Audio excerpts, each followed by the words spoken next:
안녕하세요. 예, 지난 시간에 이어서 히브리서 해설 두 번째 시간을 이어가도록 하겠습니다. 제가 지금 강의하는 내용은 이 책을 중심으로 강의를 진행하고 있습니다. 이 책은 제가 저술한 책인데 혹 이 책이 있지 않은 분이 있다면 저한테 연락 주시면 제가 보내드리도록 하겠습니다. 제 연락 이메일은 lacafe lacafe 네이버.com 또는 제 전화로 문자를 주시면 제가 보내도록 하겠습니다. 잠시 기도하고 시작하겠습니다. 하나님, 오늘도 말씀을 함께 이 자리에 모였습니다. 오늘 말씀을 통해서 우리 서로에게 힘을 얻게 하시고 우리 부족한 지혜로 하나님의 오면 말씀을 이해할 수 있는 능력을 허락하여 주옵소서. 예수님 이름으로 기도하고 드립니다. 아멘. 지난 시간에 제가 과제 하나 드렸는데 혹시 기억하시는가요? 예, 제가 지난 시간에 드린 과제는 구약 성경에 하나님이란 명칭 그리고 여호와 하나님이라는 명칭, 이런 명칭들이 왜 서로 다르게 쓰이는가? 그냥 하나님 하나만 쓰든지 아니면 여호와 하나님으로만 쓰이든지, 그런데 하나님으로 쓰이는 부분도 있고 여호와 하나님으로 쓰이는 부분도 있습니다. 즉 하나님 명칭이 이렇게 다른 이유가 무엇일까를 한번 찾아보라는 것입니다. 찾아보셨는지 모르겠습니다. 제가 잠시 이걸 설명을 하겠습니다. 이 언어 역사를 훑어가 보면은 수메르인들이 언어를 맨 먼저 글로 만들었습니다. 그리고 이 언어가 글로 정착된 시기는 BC 11세기, 지금부터 약 3100년 전에 이 글이 비로소 이제 쓰여지기 시작했습니다. 참고로 우리가 지금 보통 사용하는 언어는 표음 문자일까요? 표의 문자일까요? 지구상에 표의 문자, 즉 문자 자체의 뜻을 갖고 있는 문자는 한문밖에 없습니다. 한문만이 표의 문자고 대부분 표음 문자입니다. 즉 우리가 말하는 대로 소리 나는 대로 그 소리 나는 것을 글자로 표현하는 것이죠. 그래서 그거를 표음 문자라고 합니다. 히브리어도 마찬가지입니다. 히브리어도 표음 문자에 해당이 됩니다. 그래서 알파벳 하나하나의 어떤 의미를 부여하는 것은 약간 무리가 있습니다. 알파벳은 그냥 알파벳이고 그 알파벳들이 서로 조화를 이루어서 우리가 내는 소리를 그대로 글로 표현하는 표음 문자라고 해야 맞습니다. 이 창세기로부터 시작한 모세 오경은 모세 시대에 누군가가 모세의 말을 그대로 받아 썼다고 보기는 어렵습니다. 왜? 이 당시의 문자는 그렇게 널리 상용화되어 있지 않고 또 이것을 글로 쓸 만한 그런 여건이 되지를 못했습니다. 그럼 이 당시에 모세 오경은 우리 손에 어떻게 들어오게 되었을까요?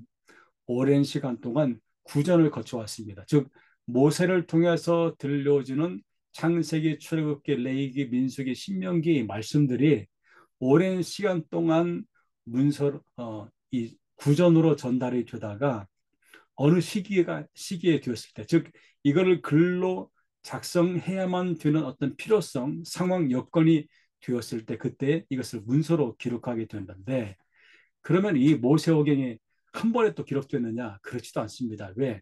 이 당시는 지금 같은 뭐 종이와 펜이 그렇게 발전되지 않은 상태였기 때문에 또 종이도 존재하지 않은 시대였습니다.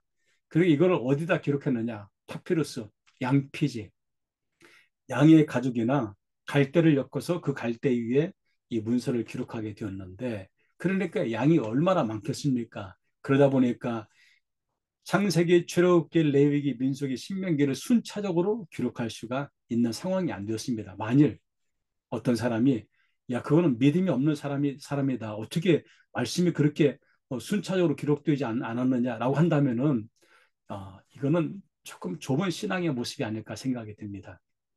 제가 먼저 하나님 또 여호와 하나님을 이렇게 다르게 쓴 이유를 한번 찾아보시는 이유가 여기에 있습니다. 자, 하나님.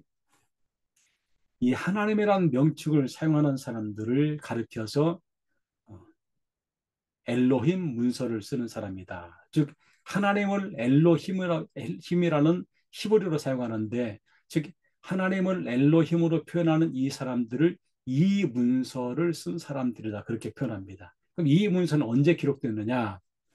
BC 8세기, 지금부터 약 2800년 전에 기록되었다고 보고 있습니다. 어디서?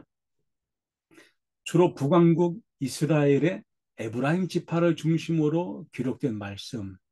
이 사람들은 하나님을 엘로힘 하나님이라고 그렇게 표현을 했습니다. 예를 들어서요.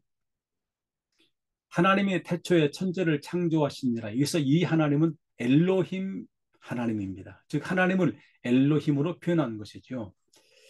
이 사람들은 주로 에브라임 지파의 사람들인데 에브라임 지파의 사람들은 자신들의 모습을 좀 부각을 시키고 있는 겁니다. 예를 들어 야곱이 요셉의 아들들을 축복할 때에 요셉의 큰 아들은 므낫세, 둘째 아들은 에브라임이지 않습니까? 원래 장자의 축복은 므낫세에게 줘야 되는데 야곱이 손을 엇갈려 가지고 오른손을 에브라임에게, 왼손을 므낫세에게서 축복을 줍니다. 이 내용이 창세기 48장 8절부터 20절에 나오는데, 즉 하나님을 엘로힘으로 표현하는 사람들, 하나님이라고 표현하는 사람들, 이 사람들 주로 에브라임 지파의 사람들이 이렇게 문서를 기록한 것이고, 그들은 BC 8세기 언저리에 이 말씀을 기록했다. 이들이 보는 하나님은 어떤 하나님이시냐? 하나님은 초월적 능력과 권위를 가지신 하나님이시다. 자, 그러면 여호와 하나님은 그럼 또 뭘까? 여호와 하나님은 창세기 2장 4절을 시작하다 보면 거기부터 또 하나의 창조 이야기가 등장하는데, 여기부터 3장까지는 그냥 하나님이 아니고 앞에 여호와를 붙입니다. 여호와 하나님 또는 야훼 하나님. 그래서 첫 글자 J를 따서 J문서라고 합니다. 이 J문서는 BC 6세기, BC 6세기라면은 바벨론 포로기인데 이 즈음에 기록된 문서이고, 이 기록을 한 주체 세력은 누구냐면은 유다 왕국 중심의 사람들입니다. 유다 중심의 사람들. 그래서 이들은 앞에서는 에브라임 지파의 사람들은 야곱이 에브라임을 축복했다고 했는데, 이 사람들, 즉 유다 지파의 사람들은 야곱이 유다를 축복했다. 그래서 창세기 49장 8절에 보니까 제가 읽겠습니다. 유다야, 너는 내 형제의 찬송이 될지라. 내 손이 내 원수의 목을 잡을 것이요 내 아버지의 아들들의 내 앞에 절하리로다 해서 야곱이 유다에게 장자권 상속을 했다라고 그렇게 표현하고 있습니다. 이들이 하나님을 여호와 하나님이 야훼 하나님이라고 부를 때 그 하나님은 어떤 하나님이냐? 이들이 보는 모습은 하나님의 인간적인 모습, 동산을 거느리는 하나님, 아담과 대화하신 하나님, 이런 하나님으로 묘사하고 있습니다. 이렇게 용어가 달라지는 이유가 뭘까? 그것은 틀리다는 것이 아니고 문서가 기록되는 시기가 다르기 때문에 그렇습니다. 예를 들어서 여담이지만 제가 중학교에 들어가니까 여선생님의 이름의 끝에 다 자자가 붙어 있습니다. 왜? 이게 일제의 잔재입니다. 요즘 끝에 자자 붙여서 이름 짓는 부모들이 있나요? 없습니다. 다른 것, 시대가 다르기 때문에 이름을 짓는 것도 달라지듯이 모세 오경의 말씀, 모세가 들려주는 말씀이 구전으로 전해 내려오다가 기록되는 당시 시기, 상황에 따라서 이것을 선택하는 용어가 이렇게 달라질 수가 있다. 그러니까 본뜻은 같습니다. 다만 기록자들이 기록할 때에 자기들에게 자기들이 주로 사용하는 그 당 시대의 언어로 이것을 기록하다 보니까 이렇게 또 상황에 따라서 이렇게 달라질 수가 있다는 겁니다. 흥미로운 걸 하나 제가 보여드리겠습니다. 가끔은 성경은 1.16도 틀려서는 안 된다는 그 1.16이라는 말을 그냥 단어 하나하나 만나면은 약간의 좀 무리가 있습니다. 왜냐? 제가 이제 이 아주 단적인 예입니다. 사무엘하 23장 25절을 보면은 하롯이라는 사람이 등장하는데 역대상 11장 27절에는 하롤이라는 사람이 등장합니다. 히브리어는 하하로디, 하하롤이 같은 사람입니다. 그런데 필사적 원본 성경은 존재하지 않습니다. 모세가 전하는 말씀이 구전으로 오다가 이 말씀을 기록하고 기록하고 기록하고 필사하면서 그 필사의 과정에서 이렇게 약간 달라질 수가 있다는 겁니다. 창세기 10장 3절을 리밧, 대상 1장 6절의 디밧, 히브리어를 리파트, 디바트 하는 똑같은 사람이지만은 필사가 잘못된 거지요. 열왕기와 22장 12절, 역대하 34장 20절의 압볼, 압돈도 마찬가지이고, 에스라 2장 2절의 스라야나 느헤미야 7장 7절의 아사랴 똑같은 사람입니다. 그런데 필사의 과정에서 이렇게 실수가 있다 보니까 이런 이름들이 달라졌을 뿐이지 그 사람이 달라지거나 그 사람이 틀렸다는 것은 아니다. 성경이 오랜 세월의 부전을 거쳐서 기록될 시기에는 그 시대마다 약간의 차이가 좀 있을 뿐이지 그 내용의 근본은 전혀 차이가 없다. 이것을 우리가 염두에 두고 말씀을 나누어야 되겠습니다. 자, 지난 시간에 이어서 히브리서에서 사용하는 예수님의 칭호입니다. 첫 번째 아들입니다. 우리가 보통 아들이라고 할 때에 우리 인간적인 모습의 아들로 생각하면 약간의 오류가 있습니다. 여기서 히브리서에서 말하는 예수님을 아들로 표현할 때 그 아들은 누구냐면은 창조자입니다. 하나님의 창조에 함께 참여했던 창조자, 또 하나님의 영광의 광채, 또 예수님은 만유의 상속자로 세워주셨다. 그래서 그 아들은 어떤 아들이냐? 천사들보다 구약성서의 대제사장보다 모세보다 훨씬 더 뛰어나신 분이다. 여기서 말하는 천사, 구약성서의 대제사장, 모세, 구약성서에서 등장하는 뛰어난 인물들입니다. 그런데 그 뛰어난 인물보다도 예수님은 더 위대하신, 더 뛰어나신 분이다. 는 것을 히브리서가 강조하고 있다는 겁니다.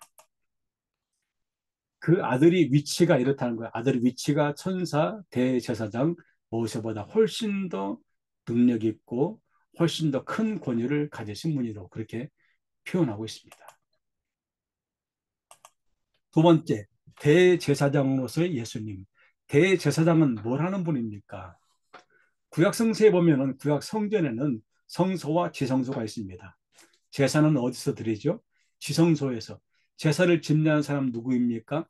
제사장 중에서도 대제사장만이 제사를 집례할 수가 있습니다. 그 대제사장, 바로 그분이 예수님이다. 예수님인데 그 당시에 제사를 지냈던 그 대제사장과 예수님이 과연 같으냐? 차별성이 있다는 것을 강조하는 것이지요. 그래서 히브리서는 예수님을 대제사장이긴 하지만은 그분은 인간적인 대제사장과 차별성이 있다.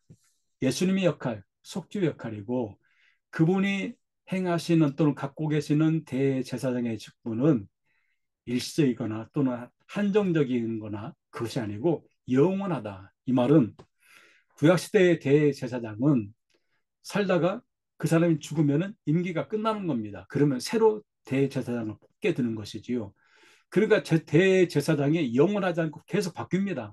그런데 예수님은 바뀌지 않는 영원한 대제사장 되신다. 그리고 그분이 멜기세덱의 반차를 따른다. 구약성서에 멜기세덱이 등장하는데 특이한 것은 멜기세덱은 어디 출신이 없습니다. 부모가 누구인지도 모릅니다. 어느 날 등장하는 대제사장 멜기세덱, 그에게 아브라함이 11조를 바치게 됩니다. 즉 이와 같이 하나님의 보내심을 받은 예수님이기 때문에 그분은 출신도 성분도 상관없이 대제사장 멜기세덱의 서열에 있는 그러한 분이시다. 이렇게 설명하는 이유가 무엇일까요? 바로 그것은 유대인 디아스포라 기독교인들, 디아스포라 유대인 기독교인들에게 예수님을 가장 좋은 그들이 이해하는 언어로 예수님을 설명하기 위해서 이런 대제사장, 그 중에서도 히브리 사람들이 가장 위대하게 보는 멜기세덱을 이렇게 멜기세덱의 전통을 따른다라고 그렇게 설명하고 있는 것입니다. 예수님과 레위 대제사장의 차이는 무엇일까요? 페이지 19쪽입니다. 레위 대제사장은 죄가 있습니다. 죄가. 이 죄가 있는데 그런데 레위 대제사장이 죄가 있는 제사장이 지성소에 들어가서 제사를 짓냐면 그는 죽게 됩니다. 그래서 그 안에 들어가기 전에 성결 의식을 거쳐야 되는데 제사장이 지성소에 들어가서 제사를 짓냐를 할 때는 반드시 그가 몸에 붙이는 것이 있습니다. 물론 여호와께 성결하는 의복을 입고 여러 가지 붙이지만 그 중에 허리에 반드시 방울을 달게 하고 그 방울 단 허리띠에다가 아주 긴 줄을 달아맵니다. 왜? 성소부터 지성소까지 연결되는 줄을 대제사장 몸에 묶어둡니다. 이유는 뭘까요?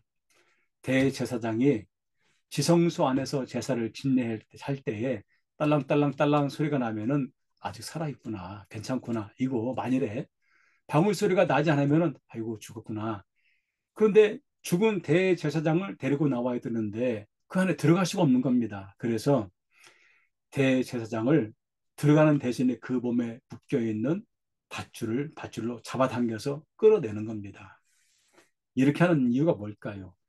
대제사장은 반복적으로 제사를 드리면서 그 자신도 자신 몸에 있는 죄를 어, 정결케 하는 의식이 필요하다. 그래서 그것은 육체의 정결을 위한 제사를 짓냐는 것이다. 그러나 예수님은 영원한 대제사장이기 때문에 지성소 안에 들어갈 필요가 없는 겁니다. 성소에도 성소, 지성소 구분이 필요 없습니다. 그래서 모든 사람이 보는 가운데 십자가의 죽음을 당하시는 단 한 번의 희생 제사를 드리게 되고 그 희생 제사를 통해서 양심을 깨끗게 하는 제사를 드리게 함으로써 우리에게 무엇을 주실까요? 구원을 받게 하신다. 이유는 뭘까? 예수님은 죄가 없는 분입니다. 대제사장은 죄가 있기 때문에 정결 의식이 필요하지만은 예수님은 우리와 똑같은 사람의 모습을 갖고 우리와 똑같이 시험을 당하지만은 그분에게는 죄가 없기 때문에 이런 의식 자체가 필요가 없는 것이지요. 그래서 예수님의 희생제사는 단번 한 번에 드리는 제사로 족하다. 반복적인 제사가 필요가 없습니다. 그리고 이 제사가 심지어 자신을 희생으로 드리는 제사. 구약 전통에서는 대제사장의 제사를 집례할 때 뭘 잡아드렸냐면은 동물을 잡아드렸습니다. 네, 예수님은 자신을 드렸기 때문에 그럴 필요가 없다. 그리고 이 제사는 죽은 행실로부터 양심을 깨끗게 하고 그에게 영원한 구원을 받게 하는 제사이다.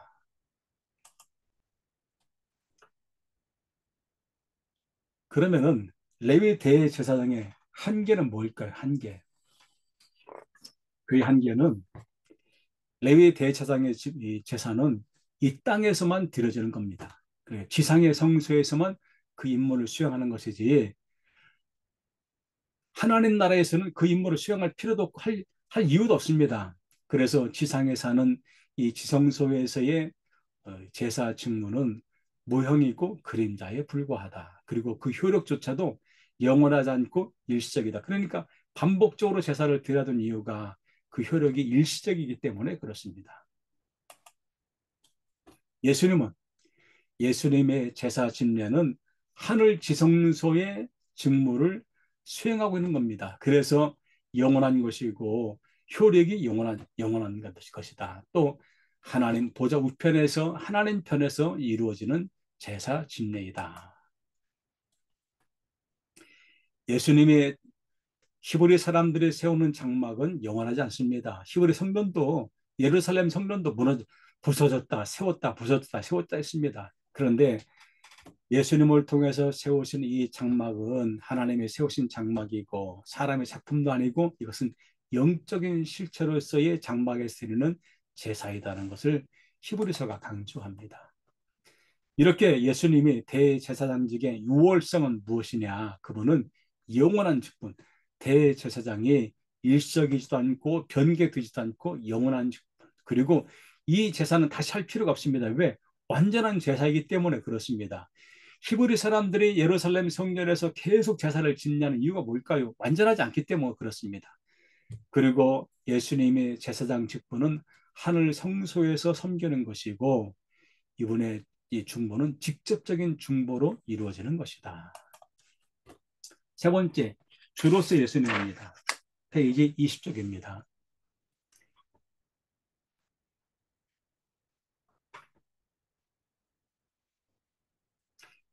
예수님의 명칭 가운데 주라는 명칭을 사용하는 이유가 뭘까요?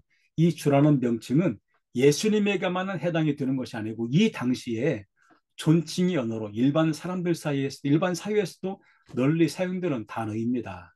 그래서 이 주라는 단어를 사용한 그것도 무려 45번 사용하는 이유가 뭐냐? 그 예수님이 하늘 지성소에서 섬김을 하는 대제사장 예수 그리스도께서 이 땅에 오셔서 인간의 몸으로 사역을 하셨다. 이걸 또 우리에게 보여주는 겁니다. 그러니까 그분이 하나님이고 신이시지만은 그러나 인간의 몸으로 이 땅에 와서 당신의 사역을 시행하셨다. 만일에 예수님께서 인간의 모습이 전혀 없다면은 그분이 드리는 제사가 이것도 좀 이상할 수 있습니다. 그런데 그분이 인간의 몸으로 이 땅에 와서 대제사장의 모습으로 제사를 집례한 그것도 자신을 희생 제물로 드리는 제사 집례함으로 완벽한 완전한 제사를 드리게 되었다는 것을 강조합니다. 마지막으로 그리스도의 칭호. 그리스도는 메시아라는 구원자라는 칭호입니다. 이 칭호를 13번 사용하고 있습니다. 메시아, 우리의 구원자는 말이죠. 그런데 여기서 이 히브리서가 바울의 저작이 아니라는 증거가 바로 여기에 있습니다. 바울은 그리스도 예수 또는 예수 그리스도 이런 단어를 사용하기를 좋아합니다. 그런데 히브리서에는 예수 그리스도라는 단어가 몇 번 나온다고요? 세 번밖에 나오지 않습니다. 즉 그 말은 히브리서의 저자는 예수 그리스도라는 단어를 그렇게 즐겨 쓰지를 않았다. 그래서 바울이 들 수가 없다는 그런 또 하나의 증거가 됩니다. 히브리서에는 새 약속을 우리에게 주고 있습니다. 새 약속. 이 새 약속이 바로 누구시냐? 예수 그리스도가 새 약속이 되신다. 예수 그리스도가. 그래서 히브리서의 핵심 메시지는 예수님은 영원한 대제사장, 하늘 성소에서 완전한 제사를 드리시는 영원한 대제사장이고 그분은 누구보다도 우월한 중보자 되신다. 그리고 그분이 이렇게 더 좋은 약속의 중보자가 된다는 것을 우리에게 가르쳐 주고 있습니다. 왜냐? 왜 이렇게 약속의 중보자로 말할까요? 예레미야 31장 31절 34절은 예수님을 새 언약자로 우리에게 제시해 줍니다. 그리고 그 약속을 히브리서 10장 16절 17절에 다시 하는 이유가 뭘까요? 그것이 성취가 되었다는 겁니다. 즉 새로운 약속이 주어졌는데 그 약속이 이루어졌다. 왜 어떻게? 예수 그리스도가 이 땅에 오심으로 그리고 그분이 십자가의 죽음을 통해서 당신을 드린 희생 자사를 통해서 그 약속이 완전히 성취가 되었다는 것을 우리에게 알려주고 있습니다. 그리고 그 예수님은 더 좋은 약속의 보증자이고 더 좋은 약속의 중보자가 되신다. 사실 첫 번째 약속은 새로운 약속보다 열등합니다. 똑같은 가치를 두고 보면은 첫 번째 약속이 만일에 완벽해졌다면 새로운 약속이 있을 수가 없지요. 그런데 첫 약속, 옛 약속은 그저 그림자일 뿐이고 그 옛 약속이 우리에게 영원한 구원을 가져다 줄 수 없기 때문에 새 약속이 우리에게 주어진 겁니다. 그래서 그 옛 약속은 낡았고 쇠화해졌고 없어져 가는 것이고 하늘에 있는 것들의 모형이다라고 그렇게 표현하고 있습니다. 여덟 번째, 히브리서의 기록 장소. 히브리서 13장 24절에 이렇게 기록하고 있습니다. 이달리아에서 온 자들도 너희에게 문안하느니라. 아, 이거 보니까 이탈리아입니다. 이탈리아. 아, 그러니까 이 이탈리아에서 온 사람들도 너에게 문안한다. 이 말을 보니까 이 성서는, 히브리서는 로마에서 기록되지 않았을까? 라고 한다면은 이거는 너무 불확실한 추측이다. 왜냐? 지금 이 자리에 멀리서 이탈리아에서 온 사람이 있을 수가 있습니다. 그렇다고 해서 그 사람이 있다고 해서 로마에서 기록됐다라고 하기는 좀 어렵다. 그래서 이 히브리서의 기록 장소 또는 기록 저자는 사실은 명확하지가 않다는 것이 정설입니다. 기록식이 언제 기록됐을까요? 이 히브리서의 내용들은 바울의 저작의 내용들과 약간의 차별성이 있습니다. 바울 시대의 분위기와는 다르다는 거죠. 그리고 오히려 바울 이후의 역사적인 사건 또는 사회적인 정황을 우리에게 보여주는데 이때 누가 있었냐면은 디모데가 아직 살아있는 때입니다. 디모데가 누구입니까? 바울에게 발탁이 되어서 목회자로 임명을 받은 사람이 디모데인데 이 당시에 디모데는 20대 청년이었습니다. 그렇다면은 바울이 60년대 어간에 주로 활동했다면은 지금 이 성서가 기록된 시기를 90년대로 본다면은 이때가 약 50대 디모데가 50대가 된 시점이니까 능히 이렇게 활동을 할 수가 있는 시대이다. 그래서 이 히브리서가 기록된 시기는 디모데가 활동하던 시대로서 아마도 90년대 정도로 추정을 하고 있습니다. 네, 그게 맞는 것 같습니다. 왜냐하면 디모데를 언급하고 있고 디모데는 바울에게 임명을 받은 사람이고 또 시대적인 맥락 자체가 디모데가 살아있다는 그 증거를 우리에게 보여주기 때문에 그렇습니다. 자, 그러면 히브리서가 이렇게 우리에게 주는 주요 메시지는 도대체 무엇일까요?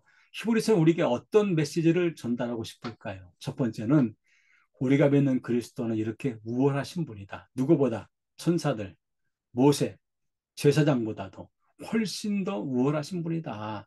그러니까 우리가 그분을 믿어야 할 이유가 충분하다는 겁니다.